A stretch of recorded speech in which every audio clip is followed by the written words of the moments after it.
this house, Grandpa isn't dead. He's just resting. And he's been resting for 3 years. What if death didn't mean goodbye? What if your loved ones never truly left? In a remote corner of Indonesia, there exists a tribe that lives with their dead. They feed them, they talk to them, they even share their deepest secrets with them. This is not a horror story. This is a story about love. A love so deep, it defies the laws of nature. This is the reality of the Toraja. In most parts of the world, when a heart stops, the story ends. We rush to say goodbye. We hide death behind hospital walls, cold rooms, and silent graves. But for the Toraja, death doesn't begin with the last breath. Here, when a person dies, they are not called dead.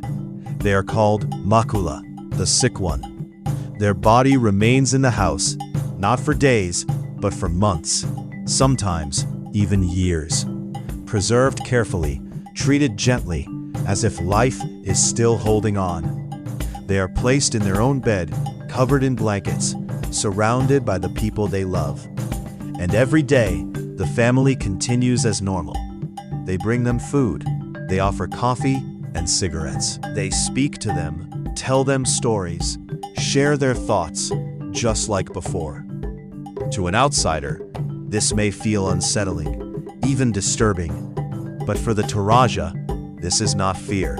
This is respect. A belief known as pakambaran, where love doesn't end with death. Because in their eyes, how can you say goodbye to someone who is still part of the family? But a soul cannot stay in between forever. In the beliefs of the Toraja, there is a place called Puya, the land of souls. And to reach it, the spirit needs a journey. But in this land, that journey is not free. It must be earned. Here, the final farewell is not a quiet moment of grief. It is the most important event of a lifetime. Families spend years, sometimes even generations, saving money for this one day. Because the grander the funeral, the stronger the passage to the afterlife. At the center of it all stands a powerful symbol, the sacred water buffalo. Not just an animal, but a guide, a carrier of the soul. The Toraja believe that each buffalo sacrificed helps the spirit move forward, crossing the unseen boundary between this world and the next. The more buffalo offered, the greater the honor and the higher the status of the deceased in Puya. To an outsider, this may seem extreme, even difficult to understand. But for the Toraja, this is not about loss. This is about love, a final act of devotion to ensure that those they lost do not walk alone into eternity. Once the rituals are complete, the journey is not over. The body finally leaves the home, but it does not return to the earth. In the highlands of the Toraja believe the closer you are to the sky, the closer you are to the divine. So instead of burying their dead, they carve their final resting places into the living rock itself. Massive limestone cliffs, towering above the land, become eternal homes for those who have passed. Wooden coffins are placed deep within these caves, hidden inside the mountains. But what stands outside is something far more haunting. Watching silently from narrow balconies are figures that look almost human. They are called Tao Tao, hand-carved from wood. Each one is made to resemble the person who has died. Their faces, their expressions, even their presence, frozen in time. They do not move, they do not speak, but they watch. Day after day, year after year, they stand there looking out over the valley as if guarding both the living and the dead.